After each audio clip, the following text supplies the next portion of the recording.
Okay, welcome to Active Love Adoptions Podcast. I am your host, Jessica Griffith. This is my co-host, Heidi. Hello. And our guest today, I'm so freaking excited, is Whitney Van Tassel. Her and I go way back, like 20 plus years. We went to beauty school together. That's how we met. Mm-hmm. And then we lived together in downtown Salt Lake, and then she went off and was super rude and got married. So I'd find another roommate. How brave. We really. And she is a birth mom, which is, I think, how we ended up just maybe becoming friends, because you did night school. Didn't you? I did night school and then you for a while, but I switched. Do you remember Tamara? Yeah. Teacher Tamara? No, front desk Tamara.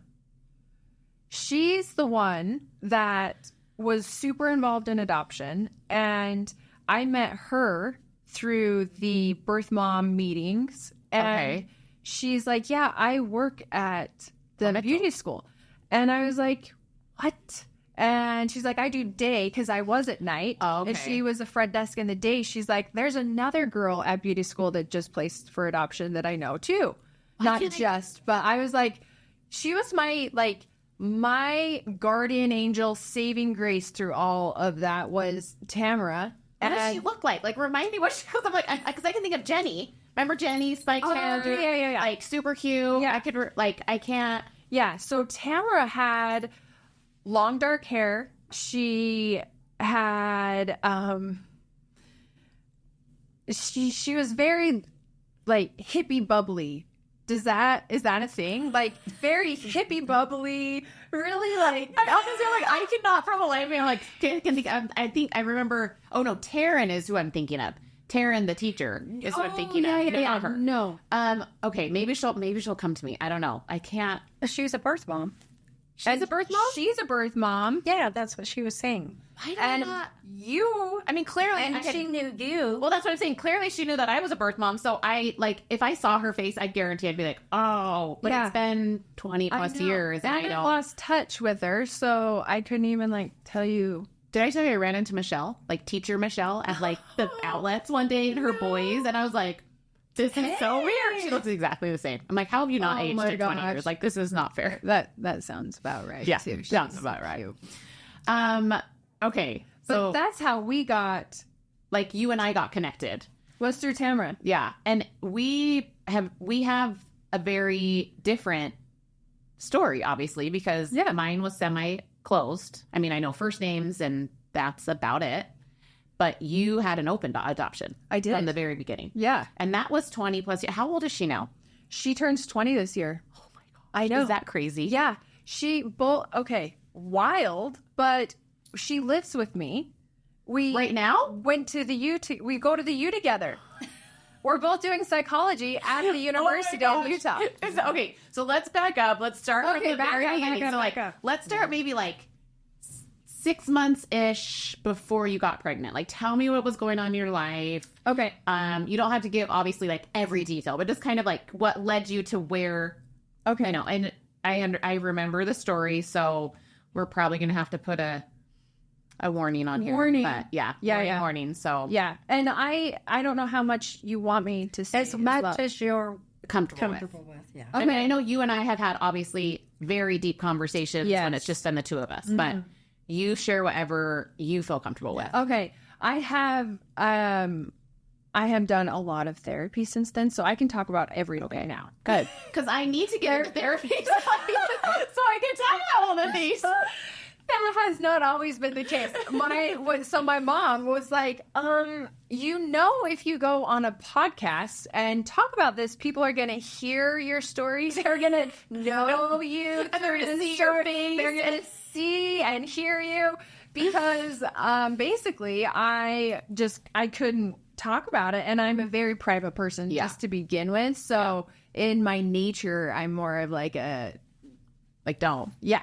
I'll give you part of it. I'll give you 10% of the story, but I'm not going to get all the others because that's my story. Exactly. Yeah. Exactly. Yeah. But now it's evolved a lot. And now because her and I have evolved our relationship into what it is now, it's how it started, part of the story is so small compared to where What we it are is now. now that it's just not, it doesn't carry not the a- weight that it used to carry Yes. for me. Well, and it could be too because you're older. And I mean, honestly, yeah. therapy, of course, is a huge part of that. Yes. But like life experience, you also like have other children. Yes. You know, I think that plays a part too in Yes. some of the healing. I- I've seen kind of the grand absolutely. scheme of things Yeah. and living in that small Yep.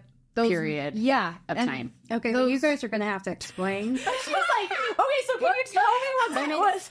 I mean, because you guys know what you're talking about, but Okay. Sorry, okay. Start Okay, it. sorry. Start like 6 minutes before so Okay. Heidi can get caught up with us. Yes. Sorry. No, we could just untie. He's like, you're talking around the I subject. know. I'm sorry. Okay.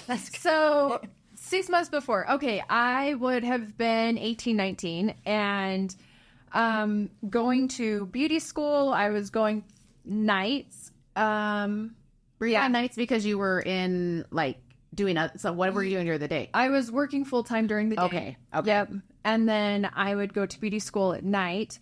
And I had just moved up here from St. George. And I was just doing my thing. Anyway, 6 months. well, don't have to do it. I'm just saying, like, yeah, I'm like, you don't have to like, because you know sometimes it all blurs together. so that's kind of what, wait, I don't have details like that. like how you ended up in, just how you ended up being pregnant, like kind of what led you, maybe like the life choices you were making, or Yeah. So it was kind of that. Some people at work that some guys at work were just like, hey, do you want to like come hang out with us? And I was like, okay. And it just kind of was once or twice type of thing. And then one of them that I had met for like 20 minutes was like, hey, do you want to come over to my house to watch a football game or something? And I was like, you're cute. Okay. and when you're 18, 19, you're like, cute boy. That was it. Yes, please. That's it. And that was all there was to it. Yeah. And that decision changed my life forever. So I was like, yeah, who's there? He's like, oh yeah, everybody's here. And I was like, okay, cool. Like he just texted me, you know, and I was like, great, I'll come over. What's your address? I get over to his house and it's just me and him. And I was like, so where is everybody? And he's like, oh, they're coming later. And huge, I mean, looking back, Red flag. red flags all over the place from like the very beginning through the entire story. You're like, you're so dumb. And I was. Oh my gosh, the number of times I've said that, like when I was 18, I was like, Oh my gosh. But you're 18, 19. I was. Interesting. and you're thinking like, oh, like this is like you give everybody the benefit of the doubt. I Like, what? really did. Orem or Provo area. Yes. yes, And you're like, thinking, I'm safe. Yeah. And and It's you, dog, for heaven's like sake. he played sports for BYU and I was just like, you know, it's fine. I can wait. Bad choices were made that I stayed. Anyway, I ended up getting raped and then I got pregnant. So I was super, super sick from the pregnancy, but I was also I was in shock. I was traumatized. I would just sit in the shower for hours and just scrub because I just couldn't ever get that feeling to go away. And I would just like brush my teeth until my gums bled. And I would just scrub in the shower until I just couldn't ever feel clean or safe, or I was never okay.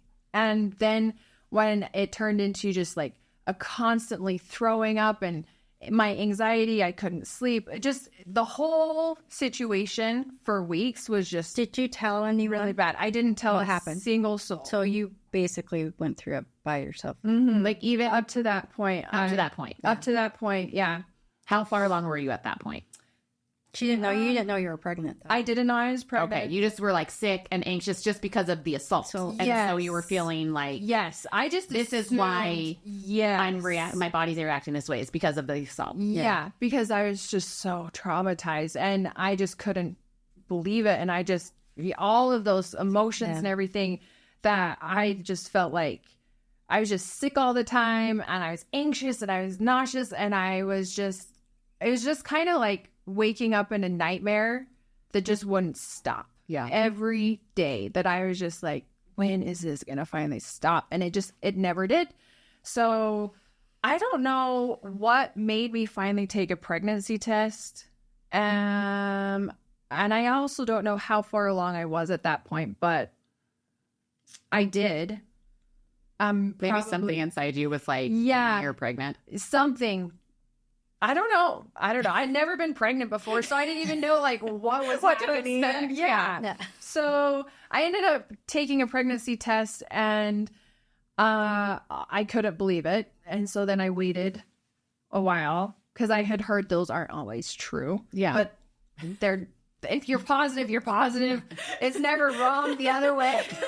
So, yeah, I waited weeks, and then I took another one, but I was just so sick, and I couldn't go to work. I couldn't go to school. I was just so sick. And I took another one, and it was positive, and I was like, you're pregnant, and I don't know where to go from here. Like, it was just I couldn't wrap my brain around it. Like, what do I even do? And that unclean feeling just got worse and worse and worse and worse. And then I found out I was pregnant, and I was like, I am growing a monster. Like, something disgusting is growing inside of me. And that's why I just kept like feeling the urge to just scrub and wash and clean. And I just couldn't ever get rid of it. Anyway, I was probably 4 months along by this point, and I wasn't showing or anything, but my life had just fallen completely apart. Like, I had to like drop out of beauty school, and I hadn't quit my job, but I was basically quit my job because I was just never showing up to my job. Well, because you were so sick. And couldn't do anything. Exactly. And so I was like, I have to go home and tell my mom and dad because I don't know what to do. Yeah. And you didn't even tell them about the experience. So the whole At this point. yeah, So for 4 months, you've been like trying to deal with this as like an 18, 19-year-old. Yes. by yourself. Yeah. By myself, just hoping it would go away. And just And now it's really not going praying away. that it would go away. Yeah. Yep. So my family lives about 2 hours south. So I went home, and that conversation was about as horrible as you imagine it would be. And, but it was my parents that were like, okay, here's your options. And at that point, it never even occurred to me that I have to figure out what to do with a human. Yeah. Like, I was just trying to survive every day by myself. I hadn't even thought about that at the end of this, there's going to be another human in the world. Yeah. And so I was like, what are you talking about? And they're like, well, you could, one option would be you keep the baby. And I was like, immediately, no, that's no. They're like, okay, option 2 would be abortion. And I was like, I thought about that one for half a second longer, but again, I knew it wasn't right for me. And so I was like, no. They're like, okay, third option would be adoption. And the only thing at that time in my life that I had ever known about adoption was movies and books. Like, I had never met someone in real life that had been adopted or had placed for adoption, or, I mean, none of the people in my tiny little town that I grew up in. And so it was like, it was always the horrible story of like the mom on drugs or like living on the streets or something. And then she didn't even care if the baby like went to another family or whatever. And she was just so strung out. She didn't, like that was the story that I knew. And I was like, what? That is not me. I am not that. That doesn't, wait a minute. Yeah. Because adoption is always like up here. It's like you know the word. Exactly. You kind of know what it means, but you don't know anything about it. Exactly. Like, yeah. You're like, Except what was portrayed in movies. which was scary. Because you're like, so wait a minute. Like, what? What is happening now? where am I going? I don't fit in that. I don't fit into that narrative. That is not me. I don't know what nightmare this is, but that one's not it. I mean, this is a nightmare all on its own. Yeah. But like, I don't subscribe to this. So how do these exist together? Yeah. So what's option number 4? And they're like, There's no other. I think we're out of options.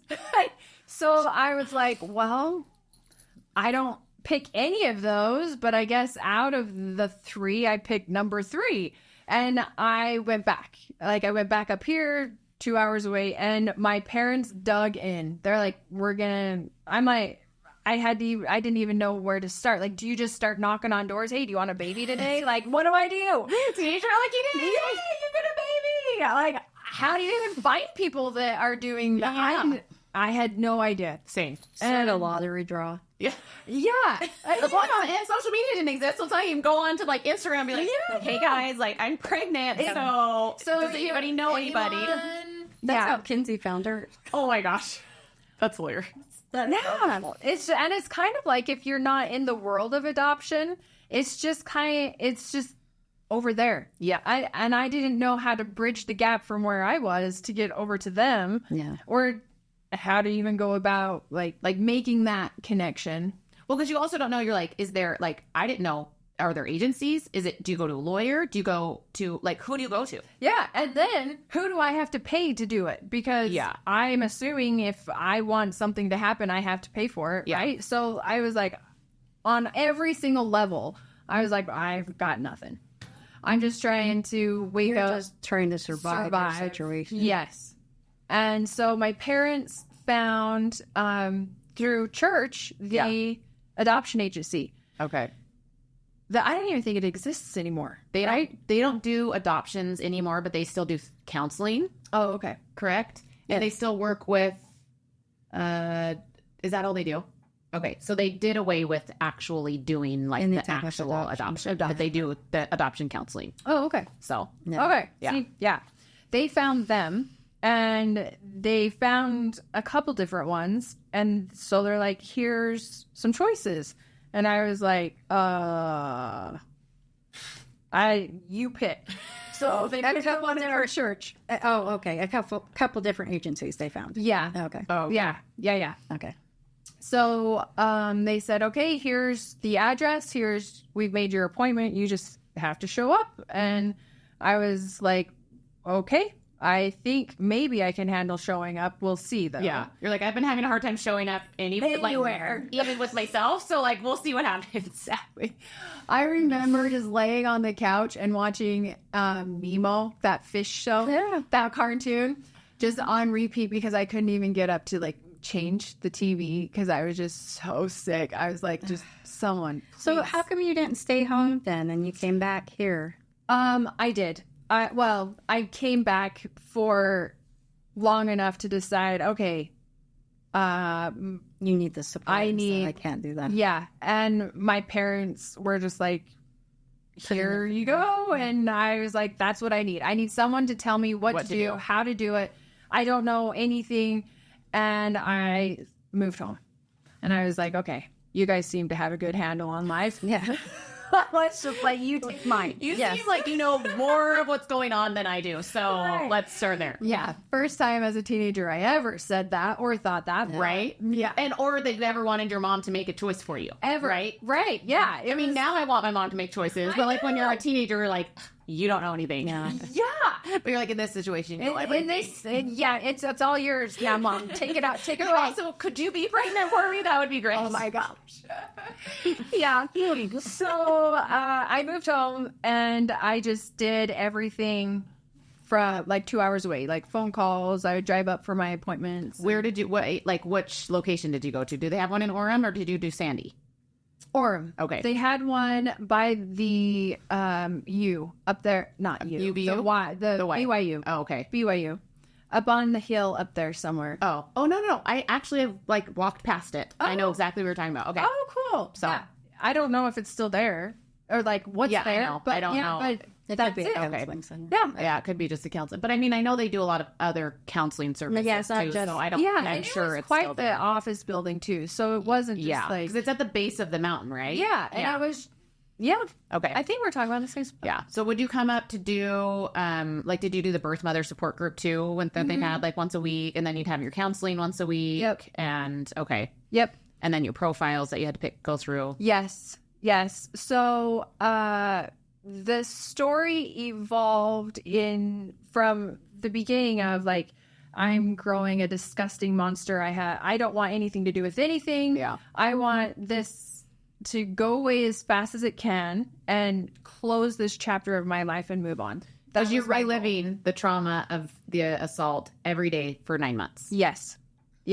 And I never, at that point, it shifted, but at that point, I never felt like a mother or something that of significance. It was just more of something I had to endure until it was done.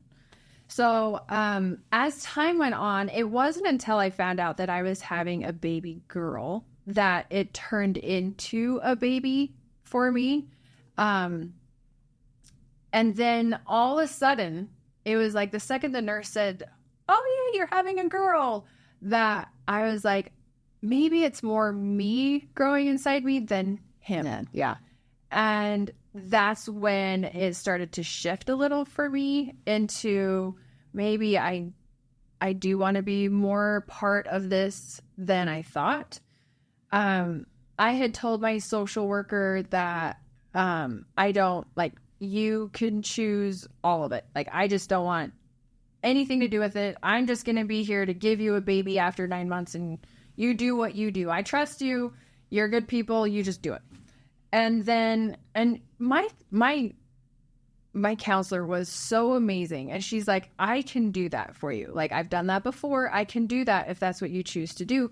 However, my advice is not to do that. I really don't recommend that. And even given your story and the way that you feel, I think you would really move on better if you made choices.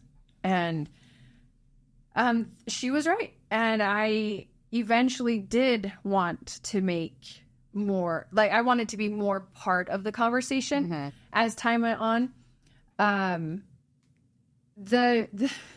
The wild thing was when I was supposed to, when they started giving me the profiles of the parents to start looking at, and they were like, okay, like, what income do you want? What education level do you want? Who do you want to work? Do you want them to be like, what status? What, everything. And I was like, whoa, okay. Like, I'm not just picking a couple that's married. I know. Like, and those are the book, like, that's it. It was wild. I was like, okay, let's just take a step back. Clearly, I have very poor judgment. If I had better judgment, I wouldn't be here having this conversation. And now you're expecting me To make good choices about a whole other human and their entire future. Like, what's wrong with you? And it was just, it blew my mind. And I just kept waiting for her to be like, oh, just kidding. Like, all you have to do is just look at some pictures. No, the whole way through, she's like, all of it, it's up to you. And I was like, are you insane? Like, who gives me this kind of power? Like, I don't know anything. And I was just like, she's like, just start with things that you're comfortable with. What religion do you want them to be? What education level do you want them to have? Like, things that aren't so scary. I was like, okay, I guess I'm just going to pick as close to my family as possible. Yeah. So that's what I did. I just picked everything as close to resembling my family. And she gave me like a stack, like this high. She's like, here you go. I was like, you're kidding me. I know. Doesn't it feel daunting when you're looking at a stack? Like, how am I supposed to pick the right person or people? Exactly. And I had a very firm belief that there is a right person. Yeah. That it wasn't just anyone. Yeah. And it was my job to find the right family, like her family. And it was my job to find them. She had a family. I needed to figure out who it was. Yeah. So, the meet and greet. So I picked one and I was like, I think it's them. I feel really good about them. And the meet and greet, my parents came with us. with me, and we went to the agency, met them, and they were just they were everything that I wanted them to be, And on the way home, my parents were like, they're really nice. They were clean. Their clothes were ironed, and they weren't gross. Yeah. All of us felt really good about them. And as I was going to the birth mom, what did you call them? Like just a support group or whatever, like that once a week. Yeah. As I was meeting more birth moms and hearing more stories and options of what people can do as a birth mom, I had become so involved that I was starting to want to be the mom. Yeah. And is there a way that I can keep the baby now and not have to do adoption? But again, it always went back to like, I need to find, she has a family and I know it's not me, but I really wanted it to be me by the end of it. So I had gone full circle into, I don't want anything to do with anything. Don't even tell me. Like, I'll show up, have the baby, and I'm out. Yeah. Like, that's it. To now, I wanted to be the mom.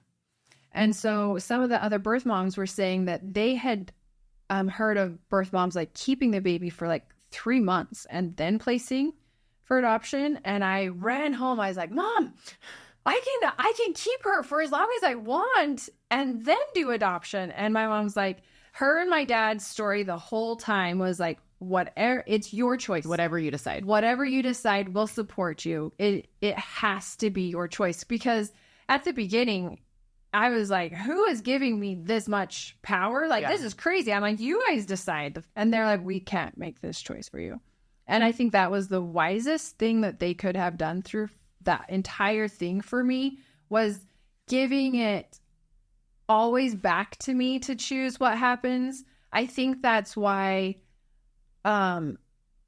it came out the way it did in such a good way. From the nightmare it began to where it ended, because it was always up to me and I knew that it was, I was able to make choices that I could live with and move on from. Yeah. And they supported you in whatever and they choices. supported me. Yep. Yeah. Because sometimes you feel like if, at least for me, I've felt recently where I'm like, did I really have that choice? Like, was it really my choice, or did someone else make that choice for me? And trying to work through those feelings and like blaming people. Yes. Even if I'm like, I know I would have made that same choice, but was it really my choice? It really yours? Or was I acting out of fear? Mm-hmm. Was I acting out of because somebody said this or that or the other? And so sometimes I question that. So I am like, I commend your parents for being like, this is your choice. Like, we will support you 100%, because then you felt settled about whatever decision, because you knew that you weren't going to be homeless or your family would disown you. And I think that's a huge part of decision making too, is knowing you have options. Yeah. And true support through no matter which one I pick. Choose. The birth moms that I met that really, really struggled with adoption, it wasn't their choice. Yep. And they couldn't ever, as long as I had known them, they couldn't move past it. Yep. It was just like a piece of them was gone forever, and they couldn't ever heal. And even like what you said, like even if it was going to be their choice in the end, that they would have still placed for adoption, it wasn't theirs to begin with. Yeah. And their parents were like, you place this baby, or the dad or whoever. Yeah. It doesn't matter who. Yeah. They never healed from it. That just didn't end up being how I felt. And so I was able to just know that I made the right choice, know that she's with her family, and I did the best thing I could for her as I felt. So I didn't choose to keep her for 3 months. My mom was like, could you really though? Could you actually relinquish her after that 3 months? Yeah, like you have her, and then could you really though? And I was like, you're so wise. Like, this is why I'm living at home, because you are telling me what I need to hear. Yes. Because I couldn't come to that on my own. Yeah, because it sounded so great. I was like, oh my gosh, I get best of both worlds. Yeah. Like, Yeah. that's amazing. And your mom's like, no, let's really think about this. Yeah. What this really looks like. Yeah. Because it's intangible too, when you don't actually physically have the baby with you, right? Yeah. And you've never been a mom. So you're like, Right. you don't understand like the sleepless nights, the Oh all my that gosh. other stuff that comes with the newborn. But the loving and the bond, though, that you would have That over too. 3 months. Yeah. How are you going to give that child Yep. at Yeah. that point? Exactly. That would just be so much hard. I mean, it's not an easy choice to even relinquish a newborn, like a 24-hour, year. Yeah. 24 hours. You knew what I meant. But yeah, that 3 months would have been really hard. Yeah. Oh man, it wouldn't have happened. No. Yeah, you would have kept her. Yeah. Yep. So, when it did come I got induced for labor, and it was horrible. The doctors, the nurses, they're all like, "Oh, you're a first-time mom. It could be days, even like hours." My doctor left. He went golfing. Oh my gosh. My nurses were just like, "Hey, yeah, just push that button when you need us, but you're good." And so it was me, my mom, and my sister, and we were hanging out for a few hours, and then I went into labor, and they started pushing the button, and nobody came. Oh my gosh. And I had the baby. My mom and my sister had her wrapped up in their sweatshirt. Get her out. No, in the hospital. Oh Not my even gosh. like in a car or something, that normal story. No. And I had started hemorrhaging, and I was Oh my passing out. gosh. There was just Blood everywhere. Yeah, it looked like a And no murder nurse scene. and no doctor around. No nurse, no doctor, not a hospital single. was this? I know, right? I know. What? But seriously, what hospital The was it? one in Provo. Really? It was. astonishing. It was wild. You think that in a city and okay. state where people have babies like it's Kool-Aid. I know, right? Did you sue them? No, I should have. Oh my God. Can you still? I know. Can you still go back to Sweden? She's 20 and it's like, so by the way, 20 years ago. Yeah, you guys you're horrible. Yeah. Well, that's the same thing happened with Jacob. Like, nobody was in the room. The doctor wasn't there. My sisters were there. My mom wasn't there. And all of a sudden, I was like, I'm like feeling pressure, whatever. My sister checks me. He's out. Oh my. So then my other sister runs out and like gets off. She's like, they're like, he's coming out. And he literally was like coming, like I wasn't even pushing. Oh, Nobody was he in was there. just sliding out. He was just taking his like, just out. So did your sister or someone jump No, down and actually, just in case? a nurse actually came in and ran in and delivered. So like literally just like pulled him out. Oh. Like that was it. Like It's no pushing it. But I was like, crazy. where were you? I know. Like, this is your whole job. Like, this is what you're getting paid for. Yeah. Yeah. But So- in her case, the baby was actually in I her know, I section can't of it. believe that you'd be like, we're not paying those bills. I know, It's not responsible for them, but like the adoptive family's not paying for these bills. That's what I would. The doctor's That's bill, what I nurse would bill, say. no. I should. Yeah. We were a little wrapped up in all the adoption Yes. stuff, but to think like, So what? true. yeah. So Malpractice. finally, because they are like, my mom and my sister at this point were like panicked, Yes. full on. Yes. It was. They're saying you died, basically. Yeah. And Right they in also front have of this baby that they're Yes.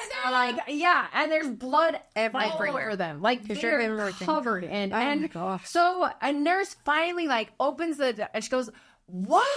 And she looks around and she's like, she opens the door all the way and comes in and she looks down. She runs out of the room and my sister is like, "This." Like, what? Oh my God. yeah. So then finally, after they got the message, I don't even know.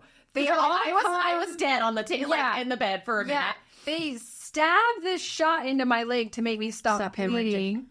And I don't remember very much after that. You never told me this part. Like I've never heard this part of the story. Oh my! I think it was because There was too much trauma. It was so bad. It Yeah. was so bad.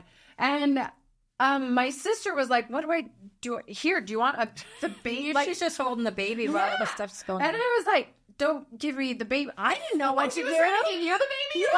Like I'm hemorrhaging. Like I could deal with one problem at a time. Oh, me, my mom, and my sister. If this was videoed and it was in like a more lighthearted way, it Yes, would be like the funniest video you've No. ever seen because All all are three of us dying. are like, Yeah. what do we do? There's a baby. Like my sister's like it. I don't know. Yeah. Anyway, so crazy. All of you guys were traumatized. Yeah, it was. It was. That's horrible. It was. I cannot. I know.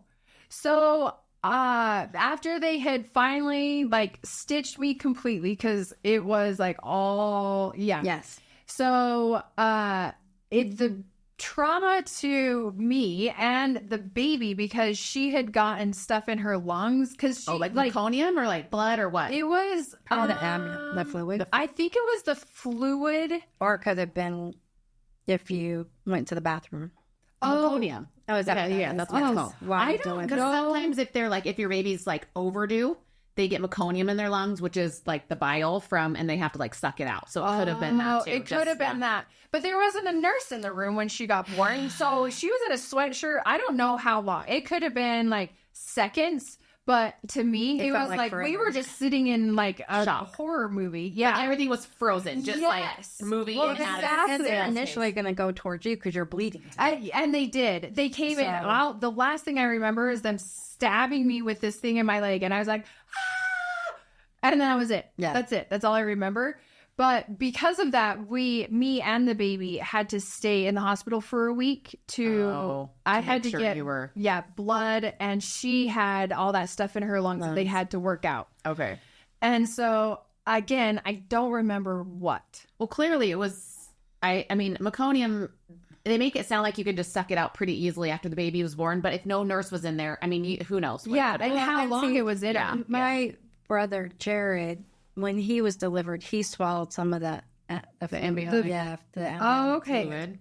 Oh, maybe Yeah, that. did they have to keep him for? Yes. Okay. So maybe that was it. Maybe that was it. I don't know. I mean, obviously, any type of anything foreign in your lungs is not. And they're newborn. Yeah, and they're newborn. Yeah. Yeah. So you stayed with it. So you got to have her for a week. It turned out, I mean, So you did give that I got to keep her for a week. Yeah. It was me and her, and my mom stayed the whole time, and I have a huge family, so they all came up and got to see her. It was just kind of like us hanging out with her for a week. I didn't get 3 months, but I got a week. So it turned out to be such a blessing that we got to spend that time with her. The day that we were released, we called adopted. And they came, and I will never forget ever. I had her in my arms, and I had to walk over and physically put her in the adoptive mom's arms. And I had to sit there, and I was like, you can do this. You can do this. I don't want to do this. I don't want to do this. You have to do this. I can't do this. I can't do this. You have to do this. And I just sat there. I don't know how long. Nobody forced me to move or do. I just sat there in the chair with her, and I just had this fight that I was like, you have to do this. And I'm like, I can't. This will destroy me. I have to keep her. And anyway. So you're having this internal battle. Yes. Like, I had the same thing. I couldn't do it. I had to have somebody else do it. I couldn't do it. I was like, I have to do this. And what it boiled down to was like, you love her more than you love yourself. And you will never be happy again, but you have to give her the best. And what's the best for her is her family sitting across the room right now. Yeah. So I walked over there, and I put her in her arms, and all of us are crying, and the baby starts crying. And I was like, I can't listen. I can have all of us cry, but I if can't. she starts crying. Yeah. And I said, I can't stay. I have to go. And every step I took, I just felt myself shatter inside, and just pieces of my heart were just like breaking off. And as the door closed behind me, I heard her start to scream, like that newborn baby scream. And I was like, Mom. And that was it. I couldn't handle anything. My mom got me to the car, and I fell into the deepest, darkest depression hole. I wanted to have my baby back. It was a different kind of nightmare that I lived compared to the beginning. Yeah. It ended in a different one. Well, because you just don't feel like you honestly feel like you will never be whole again. Ever. Like you feel so empty. Yes. And I will never be happy again. I will never feel that kind of love again. And I just had to be okay with it. And I had a lot of therapy moving forward. I had therapy for rape counseling and survival counseling, and then adoption counseling and the birth mom counseling. Like, I had therapy. I took advantage of all the things. Like, I had it all. And the rape counseling was a super, super, super intense 3 months counseling, the cycle thing that you had to like sign paperwork that says like when you start, you have to finish it, and it's going to be rough, and it's going to be like intense and super intense. And it broke me in new ways that I didn't even know that I could be broken in, but it was the best thing I did. So all of that therapy, I definitely would suggest, if anybody has the option, take it, do it. And if your counselor isn't right for you, find a different one. It's not the therapy that doesn't work. It's you just haven't found the right person yet. But anyway, so I chose to do an open adoption by the end of it. I had changed the paperwork because it had on there like closed. I don't want anything to do with anything. But by the end, I had changed it to open. So I got letters and pictures every 6 weeks for the first year. Yeah. And then we had built such a relationship by then that we became family. Yeah. So we just stayed in each other's lives forever. Yeah. So let's see, I think I met her again for the first time in person, because you couldn't see each other in person for the first year. Was it because it wasn't like finalized yet? Like, how long does it take to word it? It's only 6 months for finalization. Yes. So it had to have been something that was in the contract. that the agency had. Because it's with open adoption, they did semi-open. They didn't have full. Which I know 20 years ago, that's unheard of. Like, when you told me that it was an open adoption, I was floored. Yeah. Oh, Because I'm like, I thought I was getting a good end of the deal, getting pictures and letters for 3 years. And then after that, the agency then isn't a part of it anymore, and they probably just left it up to you guys. to do, like, because you guys were able to switch, like, give each other phone numbers and addresses. And then we just, because up to then, if we exchanged any kind of communication, it went through the agency. Yeah. So to pick up everything, drop off everything. We still have that as an option at our agency for birth moms that have semi-open. Well, yeah, we had to do, I mean, so when I went back home to California, they would have to give, like, they would send it to the Utah agency. Well, they were in Utah, so they'd give it to the Utah agency, then the agency, because I think they lived in Provo. So they went through the Orem agency, who then would send it to the Sandy agency. Oh, wow. And the Sandy agency would then send it to California for me. Oh. So it went through, like, multiple people to get. Yeah. That was a lot. Yeah, that's a lot. Yeah. Wow. Which I was always jealous of the fact that you had this open adoption. Not jealous in like a weird, like, you wish it was available. But I just was like, so like, you're so lucky that you get to see her and touch her hand and smell her, and like all the things as a mom that you're just like, I just want to like stare at you. Yes, I know exactly what you're talking about.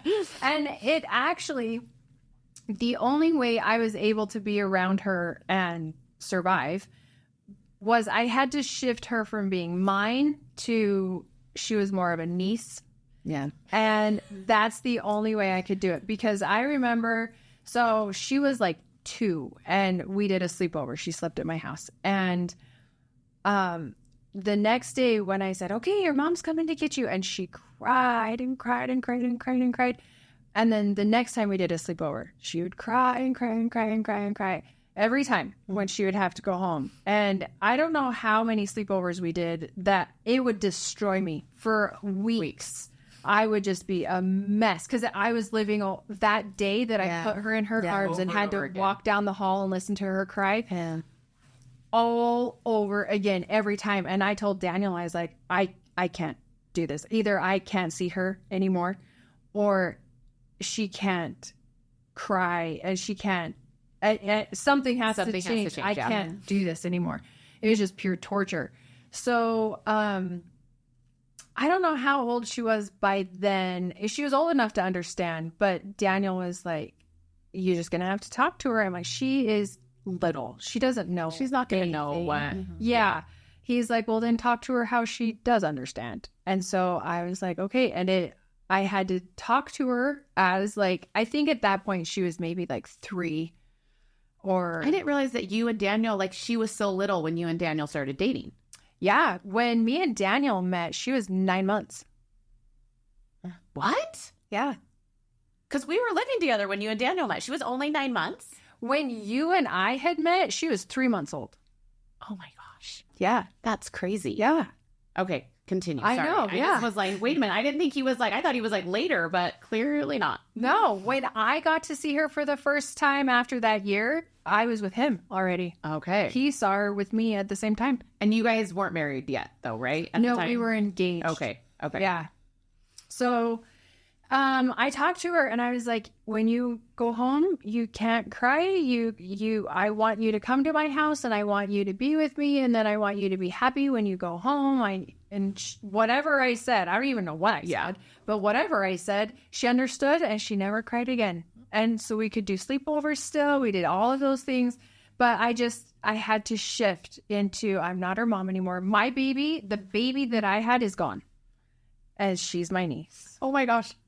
Literally the same thing. Like I told Jacob, I was like, I look at myself as more of like your aunt. Yeah. I'm like for my own reasons to protect myself. Yes. Because I can't look at it any other way. Yeah. And of course he was like, well, I don't look at you that way. And I'm like, I understand, but I'm like, I have to do this because I can't. It is. I know. Like I can't. Exactly. Because it makes it too real. And like, then you have to shift your perspective. Yes. Because if you don't, I can't do it. No. I can't function in that world. Like No. I can't. You I can't can't thrive do in that world because you're like, I want. It's a weird space. It is. It's a really weird, almost like fictional. Yes. That it doesn't exist like that anymore, and so you have to just kind of make up your own way of doing things, or healing, like your own way of healing. Yeah. Like maybe one day. I mean, I'm sure now. Okay, so. Fast forward. Yeah, fast forward. So our families, like I said, we like our family. All of our families are just like family. So we have like she's grown up with me the whole time. Sorry, I have a front of my throat.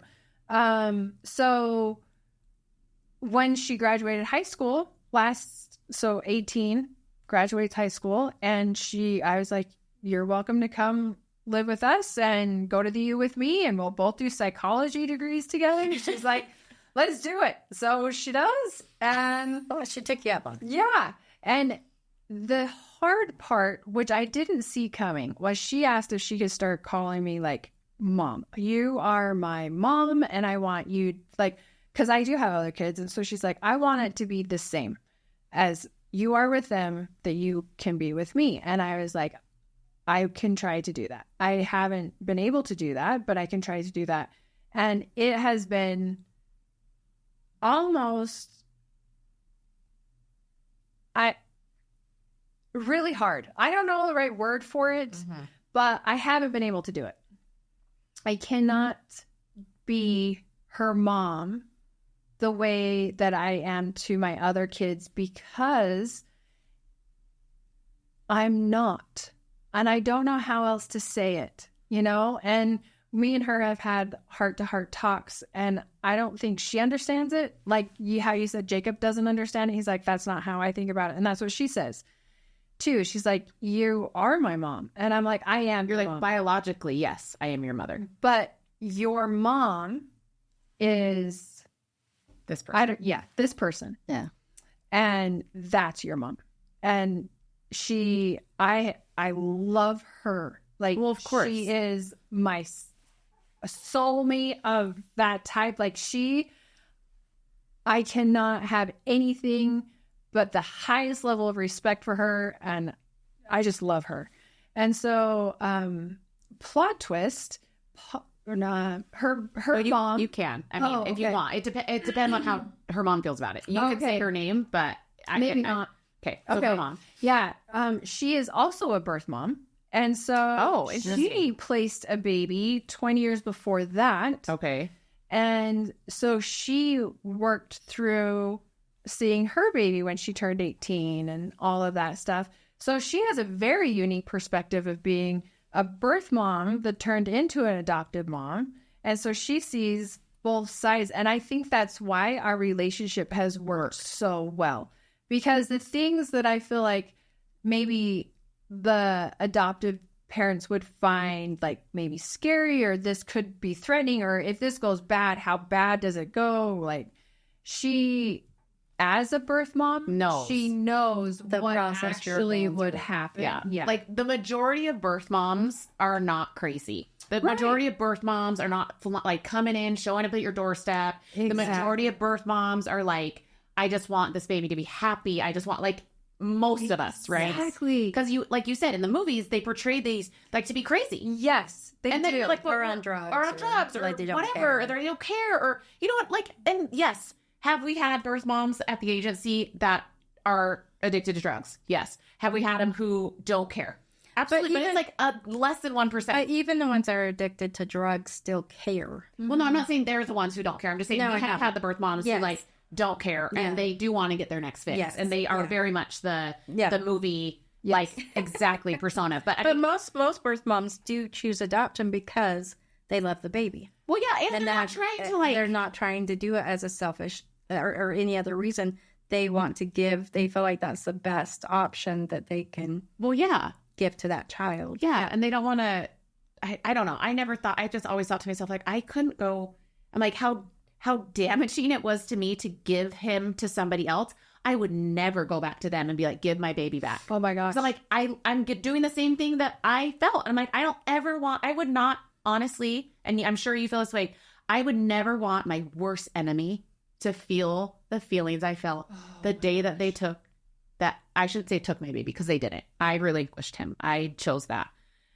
I never want anybody to feel that. It is a feeling that I've literally never felt ever before. Since. I know. Ever. Same. Yeah. Yeah. I don't know if you can feel that any other way. That is just such a very deep, deep place that it's just, you can't get to any other way. Well, and how does her mom feel? Because has she talked to her mom about saying, I want to call Whitney mom? And like how, and obviously because she's a birth mom, so like you said, unique perspective. So what is her take on the whole thing? I mean, is she like, okay. Yeah. She's like, I think it's wonderful. I give you guys the blessings of both sides. Like, as her mom, as you being her mom. She said to me once, she was like, she went to a lot of adoption Like classes or. Yeah. Yeah. And a lot of them, she said, a lot of the adoptive parents were like, the second my contract is up, they are never going to see me or my baby again. The birth mom is gone, done. We're going to disappear. We're going to move away. The only reason she has any contact now is because I have to. Yeah. And she was telling me this, and I was like, oh, wow. And she's like, all I can think of is, if you have more love to give to my child, why would I not? keep that from my child? She's like, she is my child. And why would I want to keep more love or people that love her away from And her? want what's best for her. Like, we all just want what's best for her. Exactly. And I was like, you are just amazing. She's amazing. And she's like, I can see how some people are dangerous, and you do protect them. Yeah. The rest of them, though, they're just being, They're scared. they're scared. It's an act of fear. Yeah. And they don't want whatever scenario they have in their mind to come real. Well, because if you think about the number of years that you try to have a baby and you don't. Yeah. And then finally you're like going through the adoption, and it's not cheap. Emotionally, it's taxing. Mentally, it's taxing. You have all the feelings, right? Like, I can only imagine. So I think then you have, like, you're just anxious because you're like at any, like, Well, the thing is that you're trying to have a baby, then all of a sudden something says, okay, we can't have it the way that we intended to. And not only that, now we have to basically ask someone else to deem us worthy to be a parent.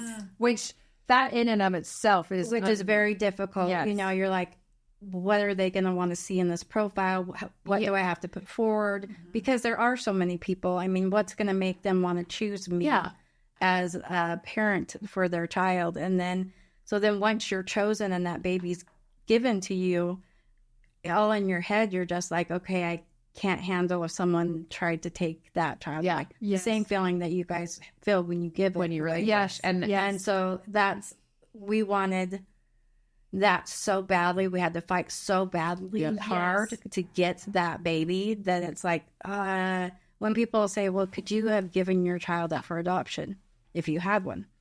I'm like, well, that's a hard question for you to ask me because I couldn't have any biologically. So I couldn't tell you because I'm on the other end of the spectrum. Yes. Because I wanted it so badly from the beginning. I go, I don't know. It depends on the scenario of, you know. Like there's so many other factors. Exactly. You can't just say, because if you ask me right now, I'd say no. Yeah. Because it's the one thing that I always wanted and I had to fight so hard to get. So would I all of a sudden decide to place a child? No, because I was fighting so hard to get one. Yeah. But, you know, if I was put in another scenario, you know, with some other, that something happened or I go, I don't know, put me in that place and I'll tell you. Yes. But I can't tell you, you know, an answer without going through everything that someone else has gone through. Or changing your whole life trajectory. Right? Yes. Like, Right. Yeah. Because, you know, Jacob has said like, oh, you know, I've thought about it sometimes. Like, what would it be like if you would have raised me? And I'm like, I thought the same thing too. Yeah. But then also, would I be who I am or where I am now? I'm like, I wouldn't. And I don't think my story would be traumatic. Like, I think it would just be a different path and I would have a different outcome. But I have thought that so many times. Like, do you think you still would have married your husband? well, that's what my mom actually said to me. She's like, you would never have met him. And I was like, That's- but I don't know because knowing Brian, I'm like, me having a child would not have deterred him. But this is the thing. You change one decision And everything else you change changes. everything. I know. But then So the odds that he wouldn't have, the child wouldn't have deterred him from you, but would you been in the same places? yeah, and I don't know. And it's, and I At don't the time that you met him, would you have been there if you had your son with you? Would you have been doing the things you were doing when you met him? Well, I mean, I did meet him online, so maybe. I don't know. No, I don't know. And that's the thing. I'm like, I don't know, but I also don't think there's one person for everybody. You know what I mean? I don't think that like Brian was my only person and that I would have been destitute and like would never have loved and nobody would have ever loved me. I mean, there was a lot of years where I felt like nobody would love me for other reasons, you know, because Abuse of just, you know, the way we were all raised. We were all raised exactly the same. I can say that. And, you know, obviously with different things, but we were all raised exactly the same. And so, of course, after getting pregnant and having a baby, you're just like, nobody's going to love me. Nobody's going to marry me. Nobody's going to want me. Like, I'm, you know, I'm damaged.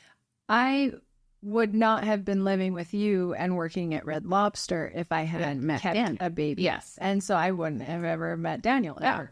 And I probably wouldn't have gone to beauty school in Utah.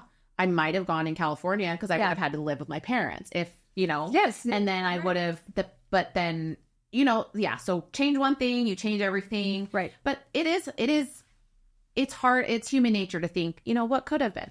Yes.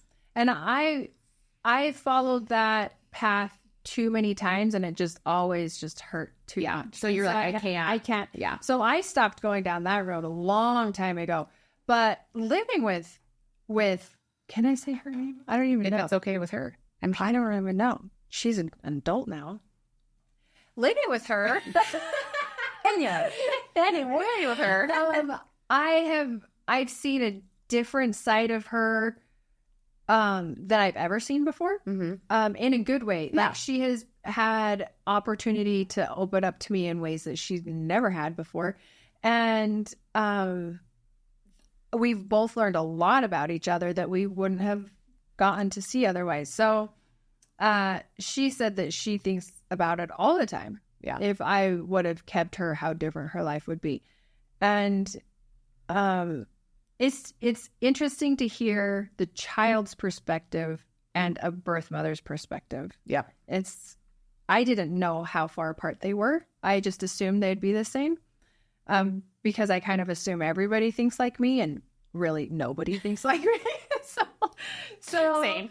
Yeah. So it's been really eye-opening to see how wrong I was on the assumptions that I made throughout the years. And like I said, I've been with her entire life.